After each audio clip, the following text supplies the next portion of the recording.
it's very important that we look at the times of our lives. What are the times of one's life? Ano ba ang hiwaga? Ano ba yung halaga ng panahon? Philippians 3:13, but one thing I do, Paul says, forgetting what is behind and straining toward what is ahead.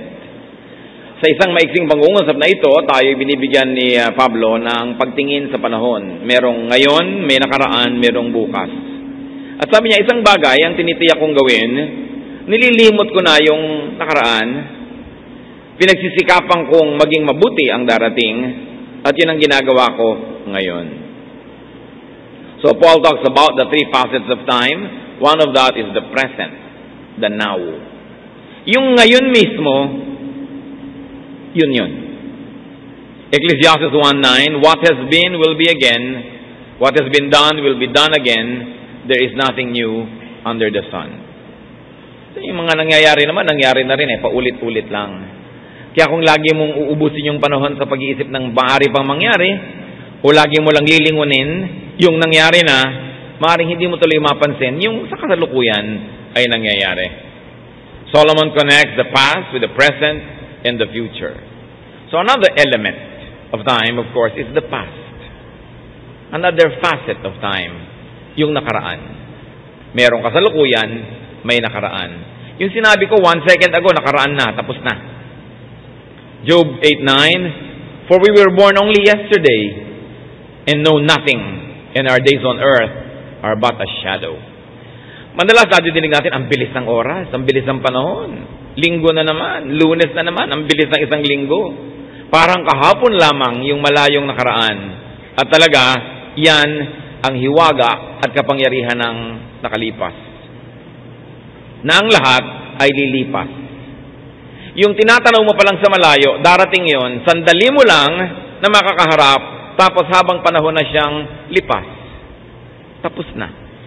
Minsan may anniversary, may birthday, may kasalan, ang tagal mo pinaghahandaan, halos hindi mo naramdamang dumating at pagkatapos, aalalahanin mo na lang at gugunitain habang panahon. Yun yung nakaraan. Tapos na. And what about the future? Yung darating pa lang. But the past, the present, and the future are actually all one. The past, the present, and the future are all happening at the same time as far as timeless God is concerned. Meron lang tayong ngayon kasi tayo nasa katawan, nasa lupa.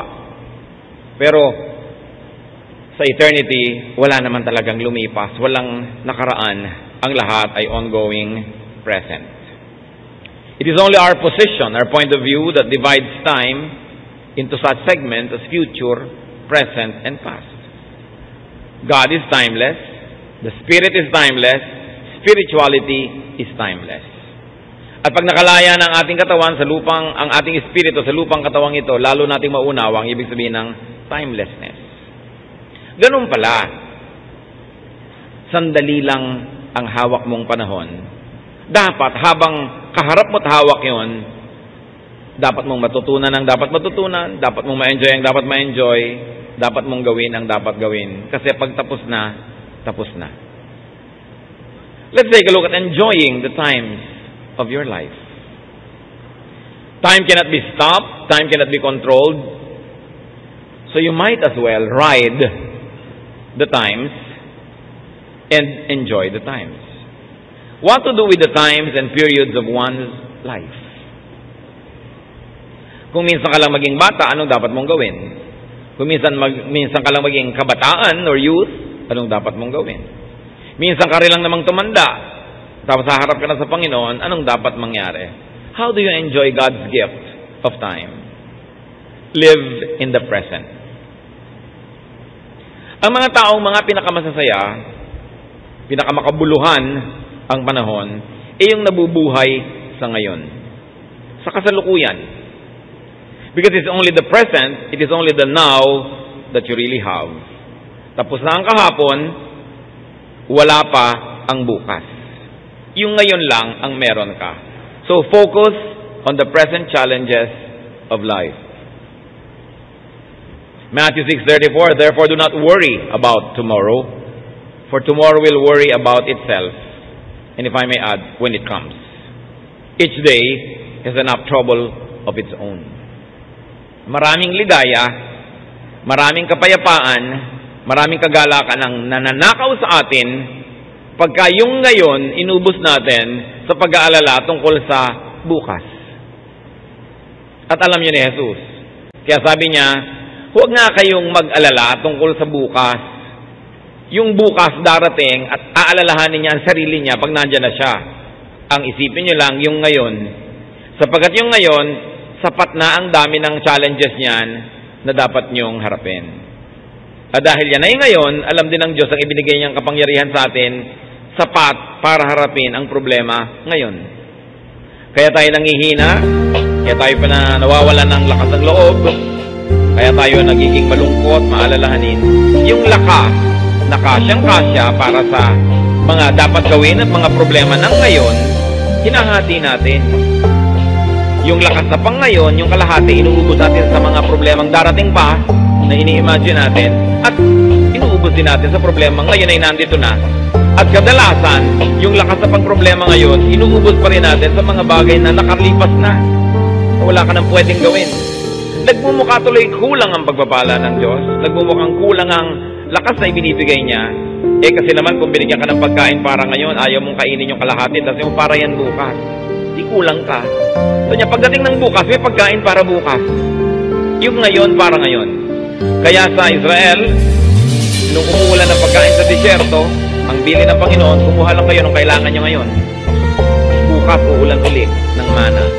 Yung mga sigurista, nagtago ng sobra sa kailangan nila. Nabulok, inuod. Kasi sabi ng Panginoon, ba't kayo nag-iipon para bukas? Bukas, uulan ulit. Ang kolektahin nyo lang yung kailangan nyo ngayon. When we expend our energies to troubles that are still imagined and are yet to come, which may not even come, we actually divide all the energies that should have been focused only on the challenges of today. But the only reality that you have, the only reality that you face and hold and see and hear is now. Ano ibig nating sabihin? Hindi na totoo ang kahapon. Wala na siya. Kumisan lagi kang pinagmumultuhan ng kahapon kasi lagi mo siyang hinuhukay mula sa libingan. Pero ang totoo, wala na siya. Kaya nga kumisan lagi pag may mga party, lalo na yung medyo may edad, ang tugtog lagi yun nung panahon nila. Bakit lagi ganyan ang tugtog nyo? Sometimes nagreklamo ako pag inimbita ko ng mga church groups at ang tugtog 70s, 60s. Hindi naman masama. Kasi marami pang ibang tugtog. May tugtog ngayon. Alang talaga, puwera na kayo sa tugtog ngayon. Ang lagi nyo lang hahawakan yung Beatles. Ang lagi nyo lang hahawakan Carpenters. Lagi na lang yung stylistic, yung mga nakaraan. Wala na bang nangyari sa ibang buhay nyo? Wala na kayong titingnan ko din nakaraan. Nakapako ka, sayang. Kasi binigyan ka na ng pagkakataon maging teenager noong 70s. O tapos na yon. 70 years old ka na ngayon, o 80 o 60. May tugtog pa rin ngayon. Pagka bumuwera ka doon, nabubuhay ka sa kahapon. Yung ngayon, ang tangi mong hawak. Make, accept and reject choices that can be made. That's what we do today. Ngayon, may kapangyarihan ka pa kapatid na magpasya. Ito ba ang gagawin ko o hindi?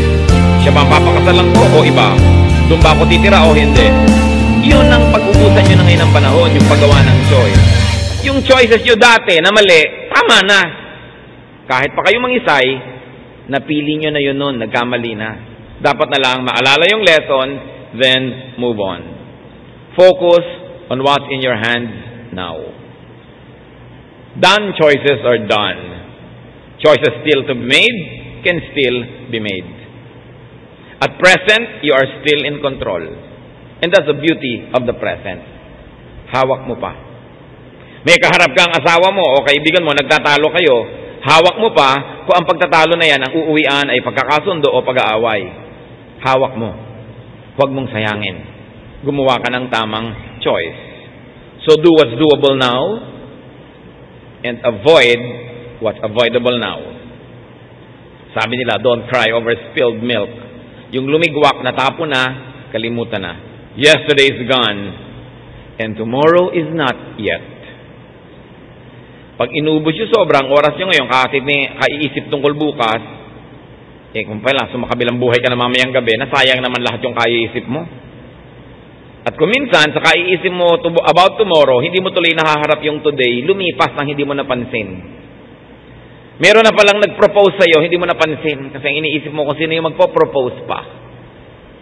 Meron na palang business opportunity dumating, lumampas kasi nakapokus ka sa mga pwedeng dumating pa. May kaligayahan na pala na dapat na-enjoy mo, lumampas kasi wala kang inisip kundi yung mga pwede mo pang ma-enjoy sa future. So what does time tell us? Enjoy the moment. The moment is there to be enjoyed. If there's a problem to solve, solve it. If there's food to eat, eat it. If there's music to dance to it. It is only now that is there. Studiously focus on the here and now, on the moment at hand, and never miss enjoying it. For in a flash, it will be just be a part of the retrievable past. Yang pakikinig natin ngayon ito, mamaya, past na yun. Tapos na. May bata na nagpapabuhat sa'yo, hindi mo binuhat dahil baka malukot ang damit mo.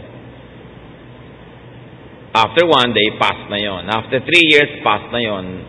Nawasak na yung damit mo, iniisip-isip mo pa, sayang, hindi ko nalang binuhat yung bata.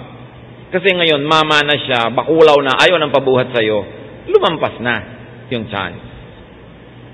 Kaya hindi dapat pinapalampas ang pagkakataon, nakabukas ang tenga mo, ang mata mo, ang lahat-lahat ng senses mo, kung ano ang iniaalok ng kasalukuyan, dahil bukas, hindi na iniaalok kasi tapos na. Ecclesiastes 9:7, Go, eat your food with gladness, and drink your wine with a joyful heart, for it is now that God favors what you do. Huwag sayangin ng ngayon. Magkasama kayo ng mahal mo sa buhay, huwag mong awayin. Huwag mong pahabain ng tampo. Kasi mamaya, tapos na yung moment na yon. Sayang. Kaya kung may kasama kang mahal mo sa buhay, gusto mo mag-inarte at kung ano-ano pa, ang sasabihin mo, teka, sasayangin ko ba tong moment na to? Sayang, Kodak moment. Diba? Sayang. Sayang na sayang. Meron kumisan yung husband mo, gusto kang isayaw, sayaw tayo. Pero ayoko, ihiya ako. Sayang. Mamaya matanda ka na, ayaw ka na niyang isayaw dahil matanda na rin siya. Tapos iisip-isipin mo, sayang, nakasayaw sana kami nun. Meron kang pagkain sa hapagkainan, sasayangin mo ba? Iisipin mo lagi, diet mo. Ayun ang pagkain, basta in moderation. Sasayangin mo ba yung pagkakataon? May kasiyahan, may pagtitipon, sasayangin mo ba? Sumamalang ang loob mo kapraso, palalakihin mo na yung problema, hindi ka na mag-e-enjoy. Hindi na babalik yun. Narito na ang gusto mong makasama, sasayangin mo ba? Padadaan yun ba sa hiya, nahiya kang lumapit, o nahihiya ka na ipakita na meron kang pagtingin sa kanya? May chance kang kumita, sasayangin mo ba? Kasi baka hindi na yan bumalik. Ang ganda-ganda ng lugar, sasayangin mo ba yon? Tutulugan mo lang? O kaya hindi mo papansinin? O mag-aalboroto ka? May okasyon, sasayangin mo ba? Dami natin sinasayang na oras.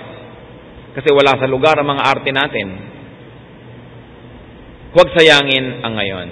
Ecclesiastes 11:9, Be happy, young man, while you are young, and let your heart give you joy in the days of your youth. Follow the ways of your heart and whatever your eyes see. At sabi rin naman, huwag mo kakalimutan ng Diyos kasi i-judge ka rin niya. Pero hindi naman yung panakot. Ibig sabihin lang, yes, do what you can, just don't forget that God will hold you to account. So habang bata ka talaga, marami kang magagawa. So gawin mo na. Kung minsan, merong mga sobrang scholars, nag-aaral ng college or high school, talagang walang inatupag kundi magka-grade na mataas.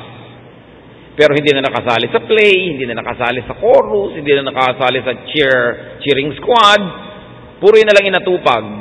Hindi naman yun masama, pero hindi lang yun ang buong buhay.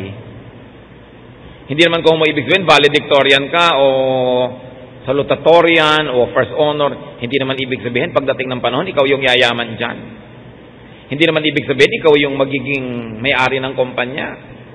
Although hindi yun masama, don't get me wrong. Pero maraming ini-offer ang panahon. Dapat, lahat yun, tikman mo, gawin mo, basta't hindi masama. Kasi minsan ka lang maging bata.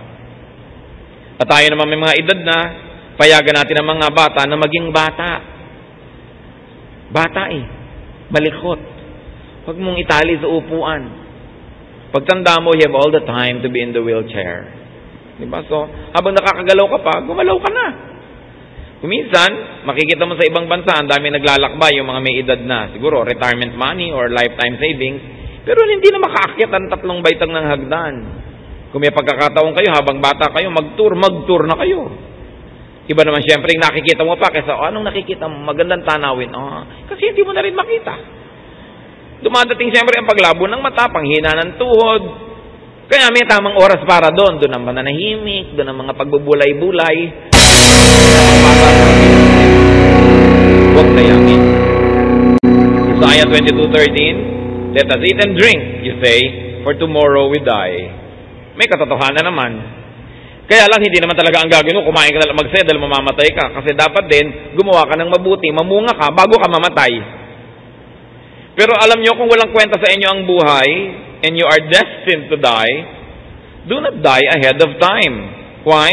Because you have plenty of time to be dead. Ang dami nun. So huwag nyong agahan. Huwag kayong magpakamatay. Madadali lang. Kaya ang haba-haba naman ang kamatayan. So, mabuhay muna kayo habang buhay pa. Huwag sayangin ang panahon. Napakahalaga na pahalagahan yung oras. Enjoy what's available, what's attainable, what's present. Forgo what's not available. Isa pang sayang sa paggamit ng panahon, may pagkain sa hapag, hindi nang gusto mong kainin, so hindi mo yung kakainin, so sayang naman, yun ang meron. Yun ang available. Huwag mong palampasin. Yung hindi mo makamit ngayon, huwag mo na masyadong kamitin, kasi mabibigo ka lang, at kadalasan, makakalimutan mo kung ano yung nandyan naman. Hebrews 13:5, be content with what you have. Pag tinuruan mo ang sarili mo na makontento kung anong nandyan, masasaya ka. Kesa lagi ka naghahanap ng wala. Merong mga matatanda, nandyan na yung 5 anak, isa lang ang wala. Wala ang atin nyo, wala ang atin nyo. Gusto na sabihin talaga ng mga ibang anak, aalis na kami, siya lang palang hinahanap nyo. Diba? Kung sino yung nandyan, enjoyin mo. Mahirap naman talagang bumuo ng maraming tao ng sabay-sabay. So kung sino yung nandun, pag enjoyin nyo siya, enjoyin nyo rin. Sabi ni Percy Bysshe Shelley, we look before and after and pine for what is not. Ganun daw ang tao. Wala nang tinignan ko dito, good old days, o the future. Ang hinahanap yung wala, malungkot tuloy. So that's what we do with the present. What do you do with the past? Selectively die to the past. Kung meron tayong dapat patayin, yung kahapon, hindi yung ngayon. Philippians 3:13-14, brothers, I do not consider myself yet to have taken hold of it, but one thing I do, forgetting what is behind. Selective ang sinabi ko, hindi naman natin kailangan mamatay sa buong nakaraan. Forget, dissolve, destroy the unbeautiful, the ugly, the destructive, the painful parts of the past. Ilibing natin kung ano yung hindi maganda, kung ano yung mahapdi, kung ano yung masakit, kung ano yung makirot na bahagi ng ating nakaraan. Die to it, let it die, bury it forever. Kaya yung mga hindi makaya ang problema sa mundo, nagkakaroon ng amnesia. Kung minsan nawawala sa sarili, tinatakasan ng bait for protection. Because the brain and life will have to protect itself from too much pain and sorrow and problem and stress. So kung minsan, nawawalan ka na ng bait. Kasi mas mainam pa daw na baliw ka, na buhay, kesa sa ang tinutinu mo tapos namamatay ka sa hapdi at sakit. Kaya hindi ba pag ooperahan kayo, pinapatulog kayo, parang momentary death of the body, para hindi nyo maramdaman ang kirot at sakit ng mangyayari. Amnesia is for protection and healing and happiness for those people that have been pushed over the edge. So stop reliving and recollecting and resurrecting ugly moments and ugly parts of your life. Isang napakalaking pagsasayang ng panahon, yung ubusin mo yung ngayon para magdrama ka sa nangyari na kahapon na hindi mo na ibabalik, pero naalala mo, napapaiyak ka, nalulungkot ka, nagagalit ka, namumuhi ka, ayaw mo yung buhay, bakit mo pinahirapan na yung sarili? Yun ang dapat ilibing na. Minsan ka nang nahirapan nun, tuwing ginugunita mo ngayon, nahihirapan ka uli. So sinong nagpapahirap sa sarili mo kundi ikaw? Kaya dapat ang ginugunita na lang natin tungkol sa nakaraan, lessons learned, pleasant memories. Pero huwag mo nang alalahanin, ilibing mo na hindi ka napag-aral ng tatay mo, inapi ka ng stepmother mo noon, kinurot-kurot ka ng tita mo nung maliit ka pa, lagi ka nalang taga-sibak ng kahoy, taga-igib, taga-laba, taga-plancha, inalila ka ng lahat. O pwedeng totoo, pero anong mapapala mo na laging gunitain yun? Para ka magalit, para ka lumungkot. Samantalang kahit man maraming hirap ang nakaraan natin, marami ring ganda at saya. Piliin mo na lang yun at yun na lang gunitain mo kung gusto mong magdramang bukid. Sasaya ka. Any memory that makes you frown or cry or cringe, you must forget forever.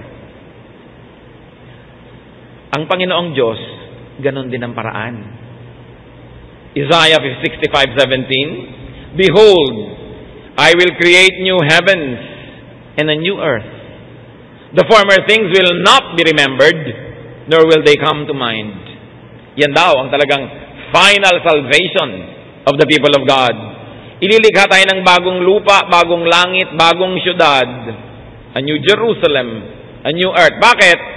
Nawasak na yung earth natin, pinapangit na natin ang konsepto ng relasyon natin sa Diyos. Kaya ang sabi ni Lord, you must be born again.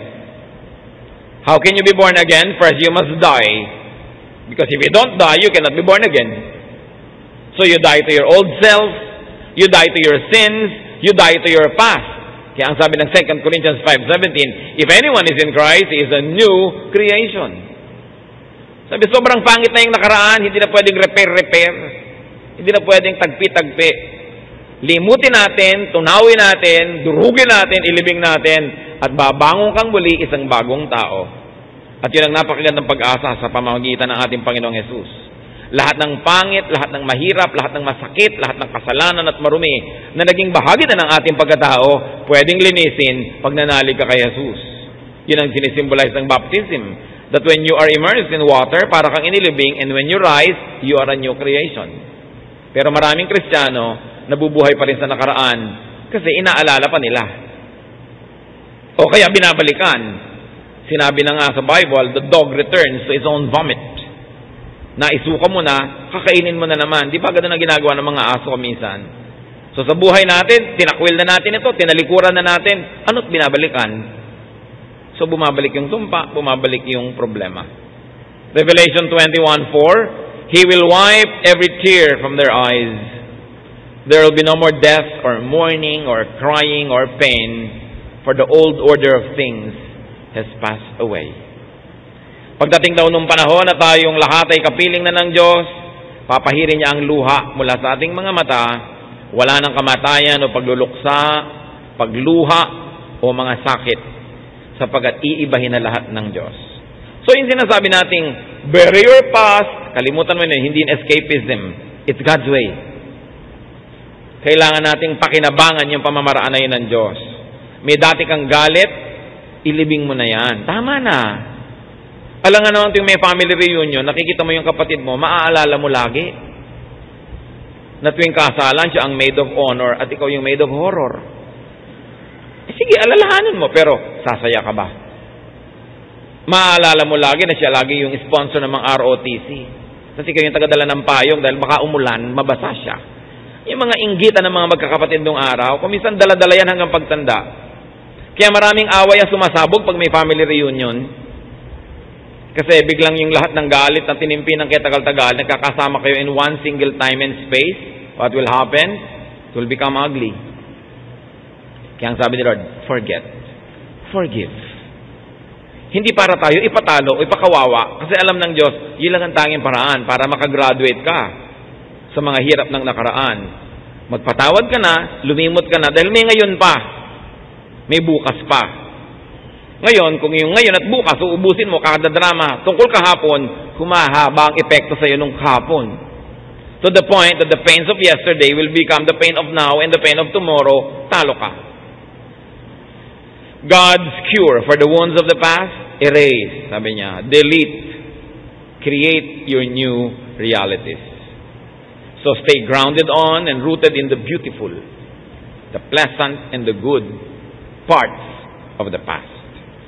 Philippians 4:8, whatever is true, noble, right, pure, lovely, admirable, if anything is excellent or praiseworthy, think about such things.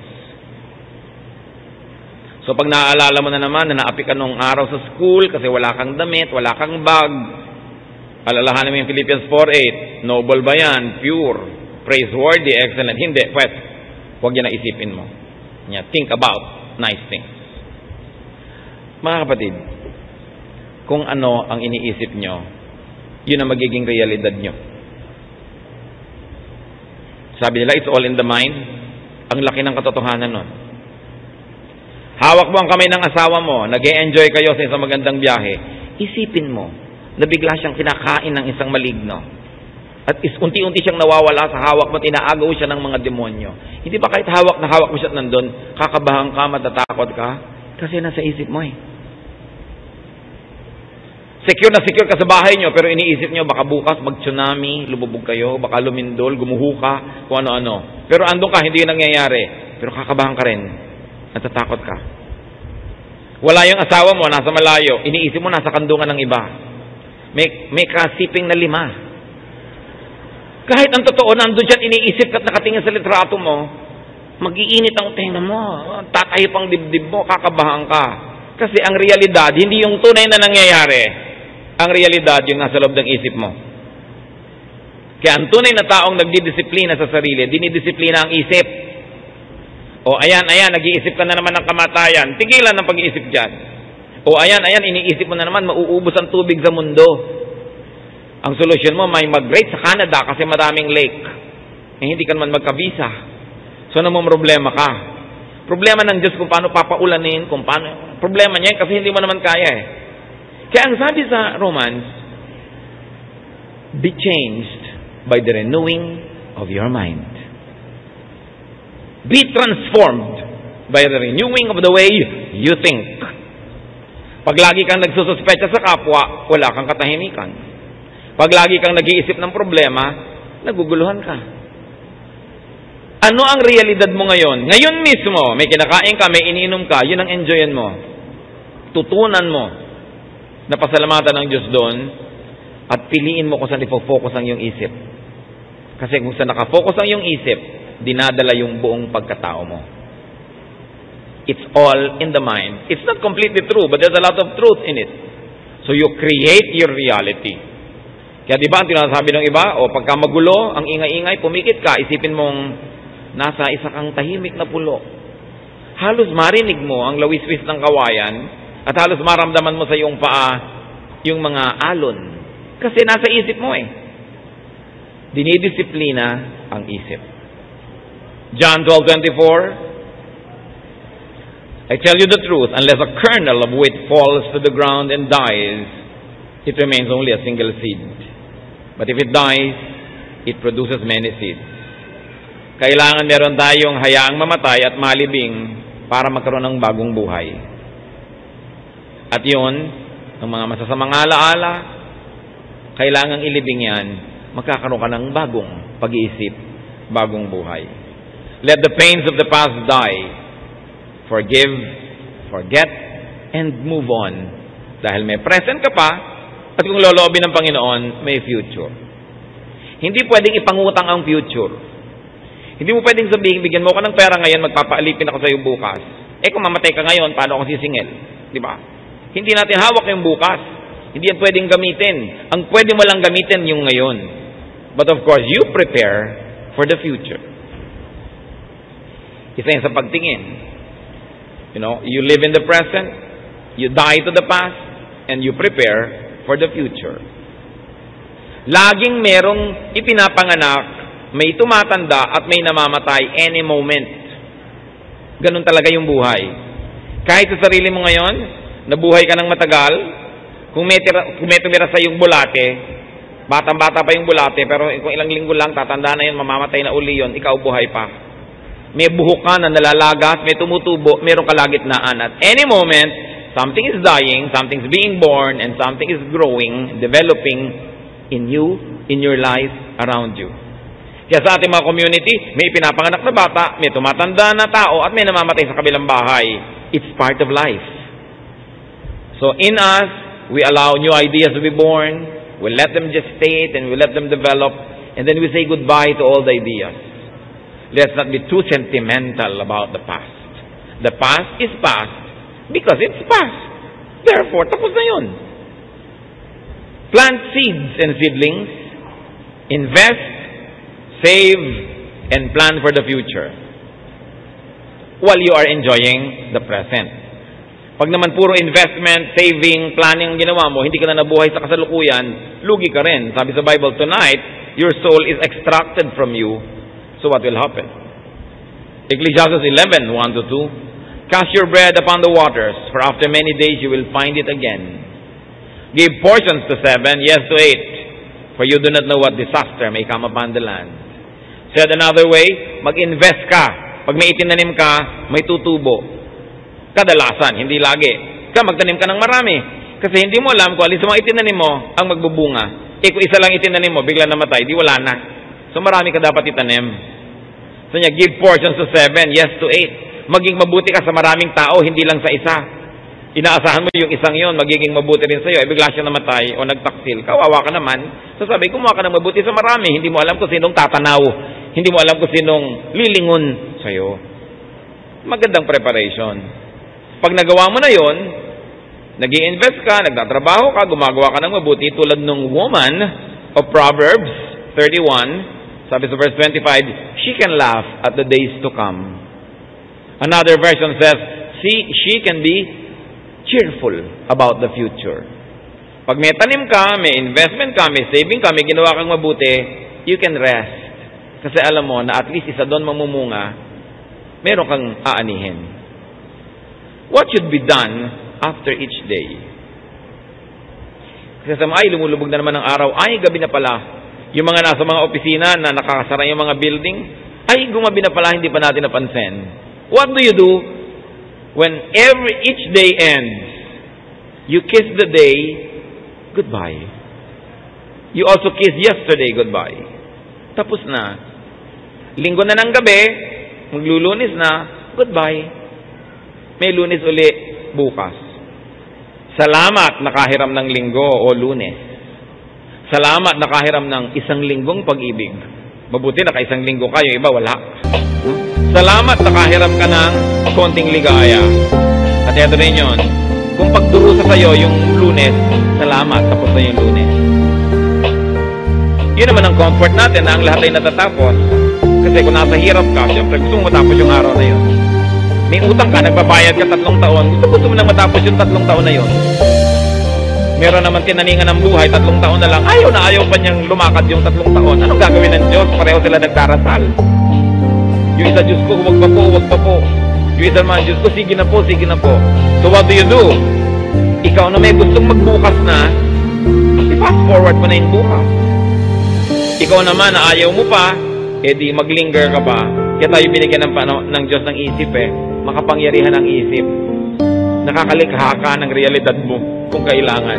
Lalong-lalo kung yung realidad na kapaligid sa'yo, hindi bagay sa'yo at ayaw mo talaga, gumawa ka ng paraan. Close your eyes and make it reality. Nakikita nyo yung mga Kristiyano nun, kinakain ng leyon, sinusunog, pinaparasahan, pero pipikit ang mata, nakikita nila ang Panginoon. Nalalampasan nila kasi sila sinusunog o kinakain ng leyon. Kasi merong ibang realidad, spiritual reality in their heart, in their mind. Habang buo ang iyong loob, malakas ang iyong pananalig, hindi ka kayang itumba ng anumang bagay. Pero kung hati ang loob mo, sira ang loob, wala kang pananalig, mga banayad na hangin lang ang dumaan, tumba ka na. Kaya napakahalagang project sa buhay, tibayan ang pananalig. Buuin ang loob. Hindi yung lagi ka na lang natatakot. Isaiah 43:18, forget the former things, do not dwell on the past. So empty your arms of the past so you can embrace today. Yan kuminsan ang problema, nakayakap ka pa sa nakaraan, eto na yung present, hindi mo tuloy mayakap. Lumampas na, hindi mo na nayakap kahit kailan. Tapos siya ngayon nakakabul-habulin mo yung hindi mo nayakap. Kung panahon mo yung iniisip-isip, yun na naman bagong present, na-neglect mo na naman. Embrace today. Hebrews 3:13, but encourage one another daily, as long as it is called today. Live day by day. Hindi ka pwedeng week by week, month by month. We are only good for today. We do not hold the future, and the past is gone. So plan, invite, welcome, and be ready for tomorrow. Because if the Lord blesses you with tomorrow, it will definitely come. Truth is, tomorrow will always come. We are just not sure it will be there when it comes. Ecclesiastes 11:6, sow your seed in the morning, and at evening let not your hands be idle, for you do not know which will succeed, whether this or that, or whether both will do equally well. In other words, don't put all of your eggs in one basket. Kailangan may konti ka dito, may konti ka ron. Hindi mo alam kung alin ang pagpapalain at kakasihan ng magbuting kapalaran. At pinapayo ko sa mga kapatid natin mga may business, lalo't sobrang nagkiklik yung business nila, kasi ko, huwag kayong matukso na lahat ng kinita nyo, i-reinvest nyo at i-roll nyo ng i-roll, i-reinvest nyo ng i-reinvest dahil kumikita. Dahil paano kung biglang dumating yung oras na iba ang trend, o kumikita yung zipper, ngayon, ang laki ng kita, so lahat ng kinita mo, ipinagpagawa mo pa ng more and more makina and pabrika ng zipper, biglang nauso yung velcro, aanin mo isang katerbang zipper sa buhay mo. Di inabutan ka ng aanin kung ito ngayon. Maraming ganon, yung sobrang nasisilaw sa kinikita ng negosyo, yung kinita na ilalagay pa uli doon. Hindi malang magtabi ng iba. Pag tuloy bumagsak yun, dala lahat. Sabi ko, pagka kayo ay kinakasihan ng grasya sa isang uri ng negosyo, magtabi kayo na kahit malugi ito o magsara, hindi na kayang bawiin ang kapalaran kasi naibukod yun na Don't put all of your eggs in one basket. You'll never know. But keep planting and doing good, and welcome tomorrow with cheerfulness. Because you know God's law, those who will plant will harvest. Manahimik kayo. Yung iba, paano ko kaya ako makakatiyak ng anak ko magiging mabuti ang ugali o magiging maayos? Sabi sa Bible, train up a child in the way he should go. When he is old, he will not depart from it. You cannot control the future, but you can control the childhood now. Turuan mo ng lahat ng tama at ipasa Diyos mo na itinuro mo magbubunga. Ngayon, kumisan, naturuan mo na nga ng tama, sasabihin na iba naman po yun, sa Christian school pa, anak ba ng pastor, ba't gano'n na nangyari? Aba, kung hindi pa nag-Christian school yun at hindi pa lumaki sa turo ng Diyos, baka lalong malala ang nangyari. So, pasalamat ka, yun na lang ang nangyari sa kanya. Dahil siguradong tumalab sa kanya yung natutunan niya, dahil sabi sa Biblia yun. Kung hindi siya naturuan, masahol pa doon. Be cheerful about the future. Mga kapatid, don't waste time. Don't waste 1 second. Bakit mahalaga ang 1 second? Imagine ninyo, what you have is really just 1 second. You don't have the second that is already past, and you don't have the second that will still happen. There is no such thing as minute. There is no such thing as hour or day, or week or month or year or decade or century or millennium. They are all illusions. The only truth is the second, right now, where you're alive. Why? It takes just 1 second to die. Subukan nyo, yung hininga nyo, kunwari huli na. 1 second. It takes only 1 second to fertilize an egg by a sperm. It takes only 1 second to get life. It takes only 1 second to lose that life. So 1 second is all you have. Kaya hindi mo pwede ipangako yung 1 week 1 week kitang mamahalin, kung namatay siya bukas, anong 1 week ang pinagsasasabi mo? 1 year akong makikisama sa'yo, kung after 3 months, namatay ka. Di wala yung 1 year. Hindi yun totoo. Ang totoo lang, I have 1 second now, makikisama ako sa'yo ngayon. Ngayon, mamaya, may 1 second pa uli, nakisama pa uli ako sa'yo. Paglingon mo, ay, nakabuo ako ng 1 taon. Pero kasi tapos na. Pero yung darating pa, hindi mo alam kung darating. So, huwag magsayang. Makati ang likod ng misis mo, kamutin mo na ngayon. Di ba? Baka bukas, mawalan ka ng daliri, hindi mo makamot. Hindi mo alam, naipit ka ng makina, natanggal yung mga daliri mo, kamutin mo na ngayon. Kasi, this 1 second is all you really have. Yun lang ang hawak mo, hindi pwedeng ipagyabang yung darating pa lang, at hindi pwedeng gamitin yung nakaraan na. Tapos na yon. Live the moment, because the moment is God's gift. Ang dami natin sinasayang na moment, kasi pinagmamalaki natin yung darating pa na next year, yung next month, hindi tayo sure. Anong kahulugan ng mga ito? Bakit dapat pahalagahan yung 1 second? Kasi yun ang bigay ng Diyos. Another second passes, binigyan ka uli. But there's no guarantee na bibigyan ka uli. Whatever good you should do and can do it now. Whatever happiness you can enjoy it now. Whatever love you can give it now. Sabi ng kanta, because we may never love like this again. Hindi mo alam kung may chance ka pa. Pahalagahan ng panahon. Do not kill time. You cannot kill time without hurting your eternity. Ama namin sa langit, ano nga ba ang kahulugan ito sa amin na pahalagahan ng panahon? Huwag magsayang. Huwag mabuhay sa multo ng nakaraan at huwag mabuhay sa kinakatakutang pwedeng dumating. Teach us, Lord, the meaning of the now. Punong-puno sa Biblia ng mga ganitong katuruan. Salamat, Panginoon. Ipaunawa nyo para mula ngayon, wala kaming sayangin. Kung oras ng tulog, itulog. Oras ng pagtatrabaho, ipagtrabaho. Oras ng pahinga, ipahinga. Para yung buong regalo mo sa amin na panahon, sa tamang panahon, harapin namin, gawin ang dapat gawin. Magbulay-bulay tayo mga kapatid, lalo yung mga mahilig mag-ubos ng oras sa mga tapos na. Mahilig mag-ubos ng oras sa ini-imagine na hindi naman totoo. Palayain natin ang ating sarili, buksan ang mata sa kagandahan ng oras na hawak natin ngayon. Hawak natin